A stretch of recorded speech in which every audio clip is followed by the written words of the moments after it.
سلام هي حتى مطلع الفجر.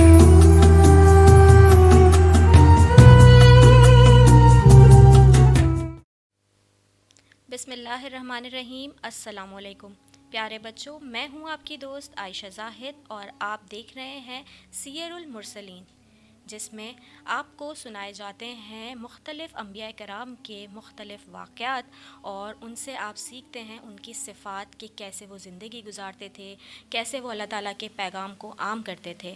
ایسے ہی ایک نبی کا ذکر میں آج اپنے پروگرام میں آپ کے سامنے پیش کروں گی، اور ان نبی کا نام ہے حضرت ہود علیہ السلام. اس واقعے میں ہم جانیں گے کہ حضرت ہود علیہ السلام کے ساتھ ان کی قوم نے کیا کیا اور ان پر کس طریقے سے عذاب آیا. واقعے کو غور سے سنیے گا، کیونکہ پروگرام کے آخر میں آپ سے پوچھوں گی اس سے متعلق کچھ سوالات. تو شروع کرتے ہیں. حضرت ہود علیہ السلام ان ابتدائی انبیاء میں سے تھے جنہیں اللہ تعالیٰ نے نوح علیہ السلام کے بعد بھیجا تھا. کہا جاتا ہے کہ ہود علیہ السلام عربی بولنے والے پہلے آدمی تھے. ان کا قبیلہ عاد کے نام سے مشہور تھا. قوم عاد عربی تھی. وہ قدیم یمن میں صحرا میں رہتے تھے. وہ بڑے بڑے خیموں میں رہتے تھے جو اونچے ستونوں سے لگائے گئے تھے، یعنی بڑے بڑے پلرز سے ان خیموں کو جو ہے وہ فکس کیا جاتا تھا. اس لیے وہ عاد کہلاتے تھے، یعنی شہر ارم کے بلند ستونوں والے. قوم عاد بہت لمبے اور مضبوط لوگ تھے. طاقت کے لحاظ سے ان جیسے لوگ کسی سرزمین میں پیدا نہیں ہوئے تھے، لیکن وہ لوگ کافر تھے. انہوں نے اللہ تعالیٰ کی نافرمانی کی اور بتوں کی پوجا کی.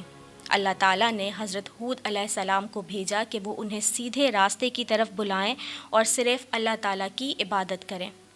قبیلہ عاد کے سرداروں نے حضرت ہود علیہ السلام کو جھٹلایا اور انہیں بے وقوف اور جھوٹا کہا. نعوذ باللہ. ہود علیہ السلام نے کہا کہ میں بے وقوف نہیں ہوں، بلکہ اللہ تعالیٰ کی طرف سے بھیجا گیا ایک رسول ہوں. حضرت ہود علیہ السلام نے اپنے لوگوں کو اللہ تعالیٰ کی نعمتیں یاد دلائیں، لیکن ان کی قوم نے انہیں یہ کہتے ہوئے جھٹلایا کہ اے ہود، تم نہیں لائے ہمارے لیے ایک واضح نشانی، اور ہم آپ کے کہنے پر اپنے معبودوں کو بالکل نہیں چھوڑیں گے، بلکہ ہمیں آپ پر یقین نہیں ہے. حضرت ہود علیہ السلام نے انہیں مسلسل تنبیہ کرتے ہوئے کہا، یعنی وہ مسلسل اپنی قوم سے کہتے رہے کہ جب تک تم اپنی طاقت کا استعمال کرتے ہو تو اسے ظالموں کی طرح استعمال کرتے ہو. بس اللہ تعالیٰ سے ڈرو اور میری اطاعت کرو. قوم عاد زمین پر تکبر سے پیش آئی اور کہا کہ ہم سے زیادہ طاقتور کون ہے، لیکن انہوں نے یہ نہیں دیکھا کہ اللہ تعالیٰ ان کا خالق ہے اور وہ قدرت میں ان سے زیادہ طاقتور ہے. قوم عاد نے اللہ تعالیٰ کی نشانیوں کا انکار کیا.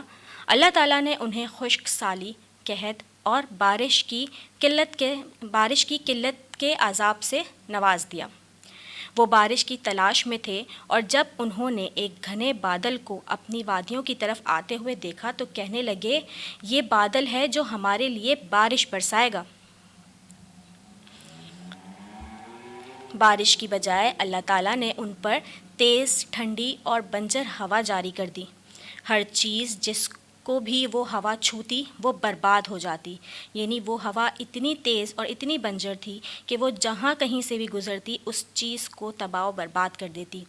یہ آندھی 7 راتیں اور 8 دن تک جاری رہی اور کسی شخص کو بھی زندہ نہ چھوڑا. اللہ تعالیٰ نے قوم عاد کو ہوا میں اٹھایا اور پھر ان کو سروں کے بل گرا کر ٹکڑے ٹکڑے کر دیا. پیارے بچوں، اس طرح وہ متکبر قوم عاد باقی نہ رہی. اللہ تعالیٰ نے ان پر ایک ایسی چیز مسلط کر دی جو ان کی طاقت سے زیادہ طاقتور تھی، اور وہ تھی بنجر ہوا. یہاں پر یہ واقعہ اپنے اختتام کو پہنچتا ہے. ہم نے اس واقعے سے کیا سیکھا؟ آئیے اس پہ جو ہے وہ بات کر لیتے ہیں. وہ میں آپ کے سامنے پیش کر لیتی ہوں کہ اس واقعے سے ہم کیا سیکھتے ہیں. نمبر 1، اللہ تعالیٰ العظیم یعنی بڑا، العزیز غالب اور القبیر بڑا ہے. اللہ تعالیٰ القوی مضبوط، القاہر غالب اور المقتدر یعنی طاقتور ہے. یہ تمام صفات اللہ تعالیٰ کی ہیں. اللہ تعالیٰ کو تکبر بالکل پسند نہیں. تکبر کرنے والا جنت میں داخل نہیں ہوگا. ہماری تمام کامیابی اور طاقت اللہ تعالیٰ کی رحمت سے ہے، اس لیے ہمیں شکر گزار اور عاجز ہونا چاہیے۔ تو پیارے بچوں، مجھے امید ہے کہ آپ کو اس واقعے سے کچھ نہ کچھ سیکھنے کو ملا ہوگا اور آپ مجھ سے شیئر کریں گے میرے کامنٹ باکس میں۔ اس کے علاوہ اب میں آپ سے اس سیگمنٹ کے بارے میں بات کروں گی جس کا میں نے شروع میں ذکر کیا تھا کہ میں آپ سے پوچھوں گی کچھ سوالات، تو میں آپ سے کچھ سوالات کروں گی۔ اگر آپ کو ان کے جواب آتے ہیں تو بہت اچھی بات ہے، اور اگر نہیں تو آپ اپنے ممی پاپا سے بھی ہیلپ لے سکتے ہیں اور مجھے ان کے جوابات میرے کامنٹ باکس میں مجھے اپنے نام کے ساتھ بھیج سکتے ہیں۔ تو سوال یہ ہے کہ قوم عاد جو ہے وہ اس پر عذاب کیوں آیا تھا، اللہ تعالیٰ نے قوم عاد پر عذاب کیوں دیا تھا؟ دوسرا کہ حضرت ہود علیہ السلام کے قبیلے کا کیا نام تھا؟ ٹھیک، اور جب حضرت ہود علیہ السلام نے اپنی قوم کو اللہ تعالیٰ کے راستے کی طرف بلایا تو ان کی قوم نے کیا جواب دیا؟ یہ کچھ سوال ہیں، ان کے جواب آپ نے واقعے کو غور سے سنا ہوگا تو آپ کو جواب خود بخود آ جائیں گے، بہت ایزی سے جواب ہیں اس کے۔ تو مجھے میرے کامنٹ باکس میں ضرور بتائیں۔ آپ سے ملاقات ہوگی اگلی ایپیسوڈ میں ایک نئے نبی، ایک اور نبی کے واقعے کے ساتھ۔ تب تک کے لیے مجھے دیجیے اجازت۔ اللہ حافظ۔